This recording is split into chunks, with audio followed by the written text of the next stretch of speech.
presidents. I extend a warm welcome to all of you, and I look forward to a successful and productive conference. As representatives are aware, this conference is held pursuant to General Assembly Resolution 75/212 of 21 December 2020 and Decision 77/552 of 7 March 2023. I now invite the conference to proceed with the election of its two presidents, one from the Kingdom of the Netherlands and one from Tajikistan. It is my understanding that there is a general agreement among the delegations to elect His Majesty King Willem-Alexander, King of the Netherlands, Prince of Orange-Nassau, and His Excellency Emomali Rahmon, President of the Republic of Tajikistan, as presidents of the conference. May I take it that the conference wishes to elect by acclamation His Majesty King Willem-Alexander and His Excellency Emomali Rahmon as its presidents?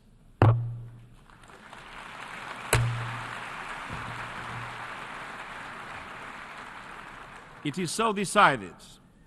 I now invite the conference to consider item 5 of the provisional agenda entitled Election of Officers Other than the Presidents. As outlined in a letter dated 3 March 2023 from the permanent representatives of the Kingdom of the Netherlands and Tajikistan to the United Nations, addressed to the President of the General Assembly, that was circulated to all permanent representatives and the permanent observers to the United Nations in New York, the Presidents would like to propose that the conference elect two ex officio vice presidents from the Kingdom of the Netherlands and Tajikistan. May I take it that the conference wishes to elect the Kingdom of the Netherlands and Tajikistan as ex officio vice presidents? I hear no objections. It is so decided.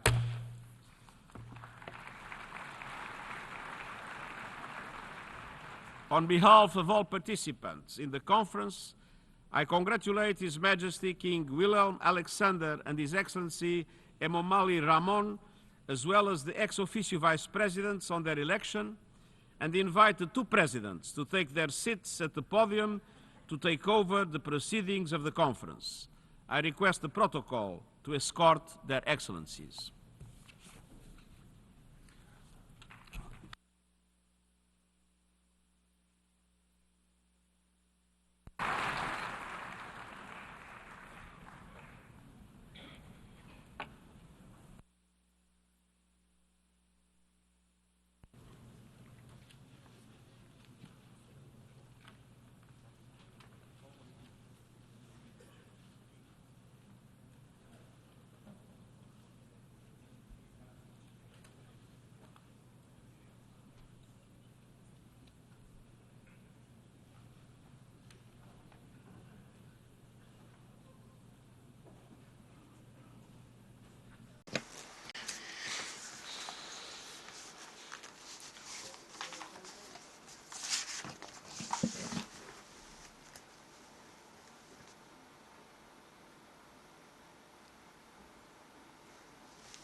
Your Majesty, King Willem-Alexander, King of the Netherlands, Your Excellency Antonio Guterres, Secretary General of the United Nations, Your Excellency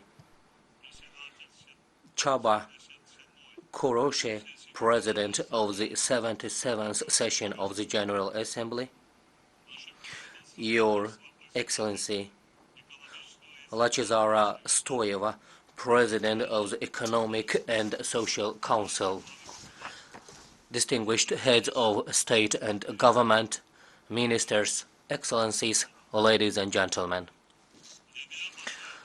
It is an honor and a privilege for me to have been elected President of the United Nations Conference on the Midterm Comprehensive Review of the Implementation of the Objectives of the International Decade for Action, Water for Sustainable Development 2018 2028,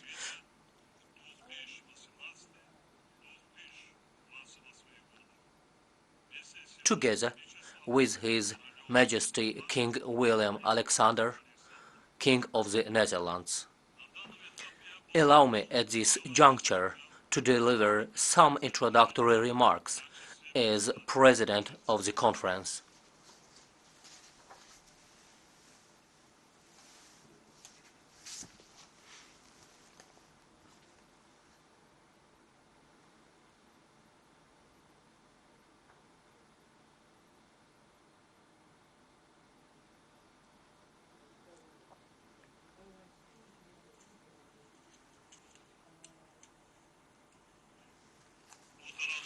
Distinguished heads of state and delegation, Excellency Secretary General, Excellency President of UN General Assembly, distinguished participants, I would like to welcome you to this important historical event and offer my sincere gratitude for your proactive engagement in the process of preparation to this gathering.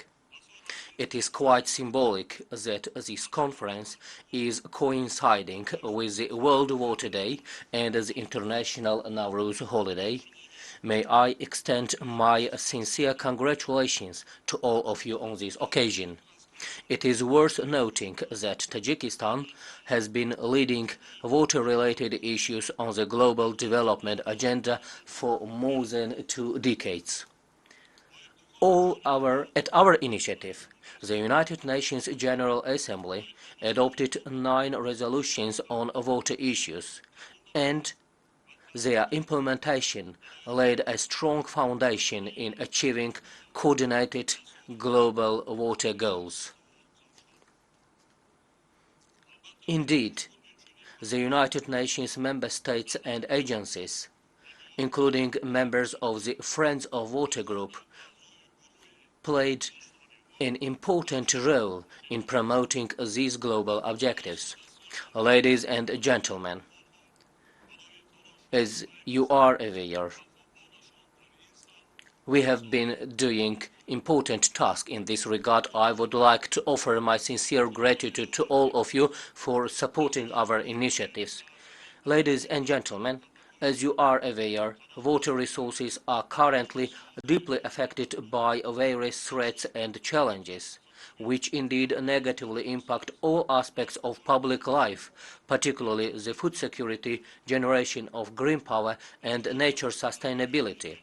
In this context, the climate change is also at the center of our attention as a factor affecting drinking water resources. The rapid melting of glaciers, both in the Arctic and Antarctic, and in the continental part of the planet, is a clear testimony to this phenomenon. On the other hand, the accelerated growth of the world's population also increases the demand for water respectively.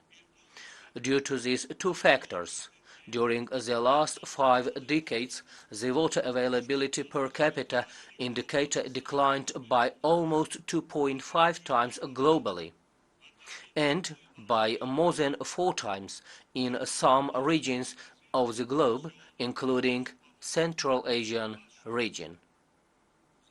Moreover, the climate change has also led to an unprecedented increase in waterborne natural disasters. We all witnessed last year unprecedented droughts and floods, which with their large-scale and unexpected geographical coverage once again proved the close linkage between the water and climate. Tajikistan also suffers significant financial and human losses from waterborne natural disasters every year, which seriously hinder our efforts to achieve the Sustainable Development Goal. Still, 2 billion people of the planet lack safe drinking water, and 3.6 billion lack safe sanitation, respectively. Almost 500,000 people die from water-related infectious diseases every year. Unfortunately, these and other facts and figures indicate that the actions by the international community to address the existing issues is not sufficient. With this in mind, in the process of preparation for the conference, together with the Kingdom of the Netherlands and other partners from the United Nations, we focused on commitments to accelerate actions to achieve the water-related development goals. Onwards. In this regard, at the second Dushanbe Conference on the Decade of Water, which played a key role in preparing for today's conference, we presented the Water Action Agenda. Distinguished participants, we will further strive through integrated efforts to address the water and climate issues within the United Nations, including during implementation of the International Year of Glaciers Preservation, which was proclaimed by the United Nations General Assembly at the initiative of Tajikistan in December of the last year.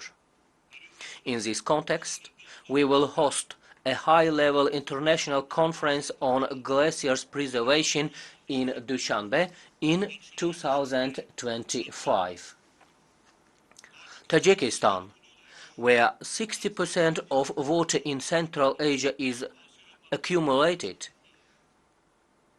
during its presidency of the International Fund for Saving the Aral Sea, will continue its efforts to deepen and expand cross-border water cooperation in Central Asia. At the national level, we will make every effort possible to fully complete the water reform by 2025 and introduce the integrated water resources management system nationwide. We are developing Tajikistan's national water strategy in line with the current standards and requirements.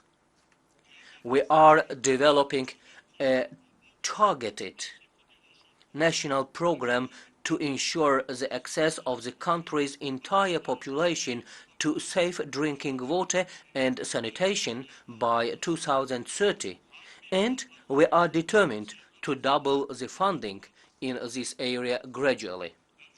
Tajikistan generates 98% of its electricity in hydropower plants, while it so far is able to use 5% of its hydropower resources only. Therefore, we are determined to double the capacity of our hydropower plants by 2050 and make a decent contribution to the development of green economy. It is worth mentioning that now Tajikistan ranks 6th in the world in terms of the share of electricity generated from renewable water resources, that is, generation of green energy. Distinguished friends, today's conference should be recorded in the history for promoting the clear understanding of the sphere's challenges and exploring effective and executive solutions. In this regard, we need to make joint efforts to achieve specific results and follow up the agreements reached with a view to decently meeting the expectations of the international community.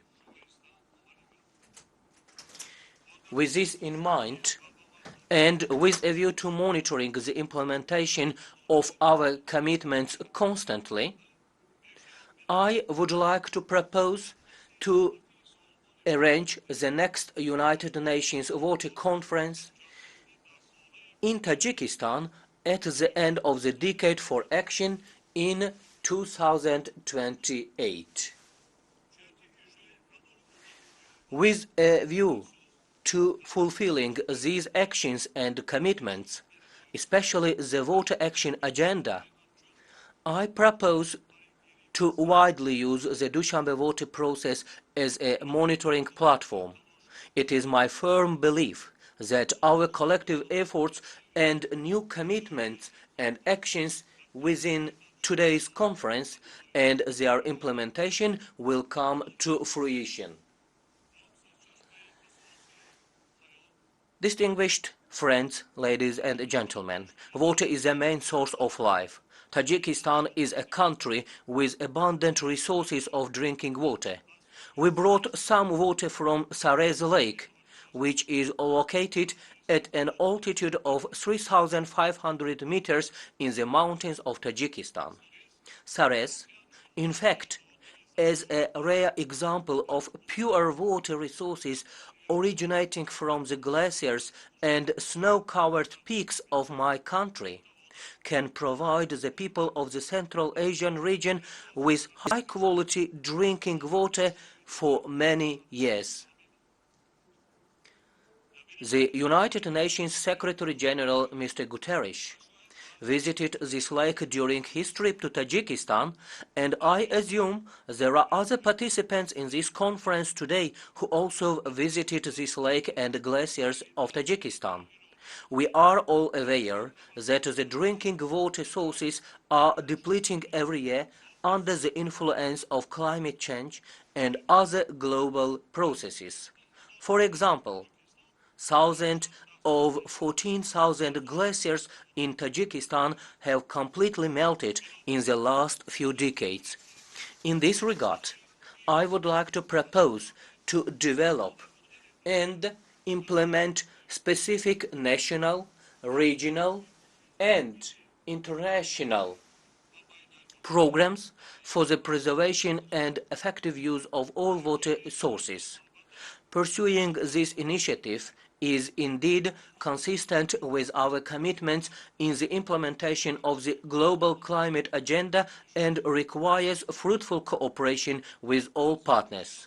Accordingly, reliable modern mechanisms for water supply and effective management of water-related issues should be developed and implemented.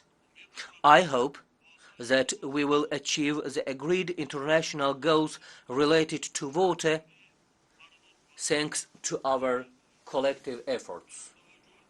I thank you for your attention and wish all of us success in today's conference.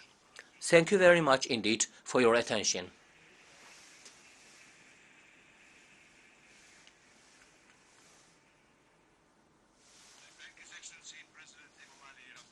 For his statement, and allow me now to deliver some introductory remarks as President of the Conference.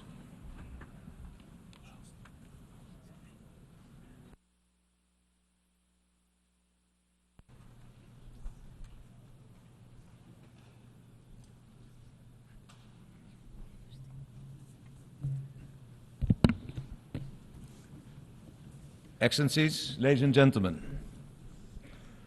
one is a country with soaring mountains, and the other has low-lying polders.